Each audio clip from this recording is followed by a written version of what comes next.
There's good stuff. I just, for some reason, Raymond Daniels is fighting. I mean, this is going to be pretty fucking sick. I guess I really need to start watching this shit. I need to start breaking down Bellator kickboxing. It's only the sixth time they've done it, but this is ridiculous. I mean, with names like that, I should obviously be paying attention.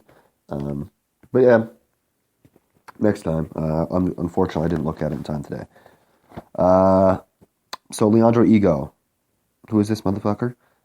He fights with the Pitbull brothers from Brazil. He doesn't fight with them, but he trains at their camp. He's 28 years old, 5'8", 17-2, 10 submissions, 3 knockouts. Obviously a good jiu-jitsu player there, being Brazilian and whatnot. Champion, Eduardo Dantas, just had defended his championship in December with a majority decision victory over Joe Warren. Won the championship against Marcos Galvão in June with a decision victory. Before that, beat Mike Richmond with a decision victory, about a year before that. His last loss coming against Joe Warren when he lost the championship October 10th, 2014. He's 19-4, 6 submissions for him, 4 knockouts for him, 2 inches taller, standing at 5'9", or 5'10", excuse me, same age. He is fighting out of Nova União, Rio. I would imagine that Eduardo Dantas is going to be. I can't find odds or anything for it. Let's actually take a look and see if I can try to find some odds for this fight. Yeah, I can't find any lines given for the Bellator card. I don't know why. I don't see how that's fucking possible, but it is. I like Dantas, probably by decision victory. Hasn't been a whole lot of anything other than decisions for him recently. Leandro Higgins, obviously a good Higgins. Jesus Christ. Leandro Higgins. A good submission artist himself, obviously against much lower competition for the most part than Eduardo Dantas has been facing. But I would see him being able to be Dantas' equal as far as the ground game is concerned. Or pretty close to it, enough to negate a submission. And I would just say that Dantas probably works better in the stand-up game and gets a 5 rounds. It's going to be a 5-round fight. Gets maybe like a 3-2, 4-1 decision victory. All right, what else do we have on this card, you might ask? We have a featherweight bout between Daniel Weichel and John Teixeira. Weichel, to me, is a black belt in Brazilian Jiu-Jitsu. He's been competing for quite a while, 32 years old, 5'10", 71-inch reach. Record of 38-9, 5 knockouts, 22 subs. Dude's submitting people all the fucking time. Pretty good all-around fighter, though, there. Let's see, his most recent fights. He submitted Brian Moore with an arm triangle in December of last year, first round. He beat Emmanuel Sanchez, split decision in July of last year. Good victory there. Beat a unanimous decision, Georgi Karkanian, December 2015. Did lose to Patricio Freire. That is Pitbull, right? No, Patricki's Pitbull. No, they're both Pitbull. Well, Patricio for the Bellator Featherweight Championship. So he has fought for the Bellator title. He has wins over Pat Curran, win over Desmond Green. Good victories there for him. And actually only has 1 loss in his last, 1, 2, 3, 4, 5, 6, 7, 8, 9, 10. 10-1 in his last 11 fights.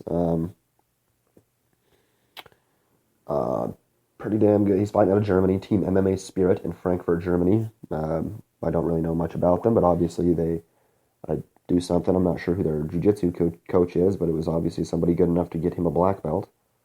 And then John Teixeira is, Teixeira, excuse me, I guess we're going to, or Teixeira, I don't know. Fighting out of Nova União, Rio, same place as Eduardo Dantas. He's a black belt in jiu-jitsu as well. 5'7", so he's going to be 3 inches shorter. 21-1 and 2, 4 knockouts, 7 submissions. Lost his only loss by decision. He's won 1, 2, 3, 4, 5, 6 straight, and a draw, and 1, 2, 3 straight before that. So 10-0, 9-0-1 his last 10. Has a win over Rafael Cavallo, who is right now champion at 145. Just defended his championship. Who else does he have wins over? Bunch of Brazilian people. Been in the Bellator for a little bit. Justin Lawrence's most recent victory. Justin Lawrence, a beast. Unanimous decision victory in Thackerville, Oklahoma over him in December. Weird place, Thackerville, huh? Strange how often they go there. But who do I like in this fight? John Teixeira, Weichel. I'm going to take Weichel. I think he probably wins a decision. It's difficult to tell, though, one way or the other. I'll take Weichel by decision. I think that he just has better experience, victories over better fighters. Underrated for sure. I mean, I barely even know who he is. And, they're both good fighters. That should be actually a really excellent fight at featherweight. But again, I don't expect a lot of finishes at featherweight, so I'm going to take the decision there. All right, moving on. Another featherweight bout here. We have Adam Borics versus Anthony Taylor. Borics, a local Hungarian fighter. He is 5-0, 3 submissions, 2 decisions. I can't really get any information on his fucking... let's see, he's got 3 triangle chokes, submission victories. Wow, that's incredible. All of them in random FFC or PMMAL Hungarian Fight Championships. But yeah, 3, so you'd obviously assume he's got a pretty good submission background. Pretty difficult for me to tell, though, because I can't get really any information on the motherfucker. And then Anthony Taylor. And then Anthony Pretty Boy Taylor, fighting out of Alameda, California, 5'7". We can get some information on him. He's 1-2 with 1 knockout victory, 2 submission losses. Lost to James Gallagher at Bellator 169, which is no fucking, what are you going to do? James Gallagher's a fucking badass rear naked choke submission. Twice he's been submitted with a rear naked, and then once he knocked a dude out in 27 seconds. So that's where we're at with him. He's fought Bellator 3 times. And what the fuck? It shows his amateur fight record. He is 1-6 as an amateur fighter as well, which is fucking crazy. Okay, so I think that Adam Borics is going to win the fight. He's going to be the local guy. It's going to be easier for him. He's going to win the fight. I don't know how. I think he's going to win by submission, actually. That's what I figure. He's going to be a submission victory winner there. Adam Borics. Take it and run with that shit. Alrighty. The last event on what they call the fight card. We have a women's flyweight fight between Lena Ochinyakova versus Helen Harper. Ochinyakova, 29 years old, from the Ukraine. She's 5'5.5", more of a kickboxing style. She has a kickboxing record. What is it? 12-6. There it is. Yep, 12-6. 11-4 as an MMA fighter. 8 submissions actually. No knockouts, which is kind of interesting there. And she's done a lot of amateur kickboxing as far as the worlds are concerned and all that stuff. And let's look at her MMA record. Let's see, in November she beat Carla Benitez in Bellator 164, unanimous decision. And then last year in February she lost to Rebecca Ruth at Bellator 150, unanimous decision. Other than that, no Bellator experience. And I don't know, a pretty spread out career. She's been fighting since 2006, so not getting any younger there for Lena Ochinyakova. And 29 years old, that's pretty crazy. I mean, she's been fighting since she was 18. Wow. Pretty impressive. And then let's see, who is her opponent? What's her name? Helen Harper. And Helen Hellraiser Harper, 29 years old, fighting out of England. Andy Roberts, BJJ. She is 5'1", pretty small there. 4-1 on her career. 2 knockouts, 1 submission. None of them in Bellator or anything like that. Pacific Extreme Combat, MMA Showdown, Say Uncle Promotions, Malaysian Fighting Championships. She's got some victories there. She did take a loss to Courtney Casey, TKO, knee to the body. Other than that, she's doing well. Has a guillotine on her record. What do I expect to happen here? I'd probably say Ochinyakova is going to win. A lot more experience, pretty tough. Helen Harper, though, I'd like to see her get a W. That'd be cute. Or cool in general. I mean, for some reason, I like her. Like her picture. But go ahead and give me Ochinyakova. Ochinyakova, excuse me. I suck at names. Ochinyakova by a decision victory. I always pick decision, don't I? But I'm going to again. All right. And then the last fight we're going to talk about, they have one fight on their preliminary card here. Brian Moore versus Ludovic Klein. Brian the Pikeman Moore, fighting out of Straight Blast Gym, Ireland. The McGregor Gym.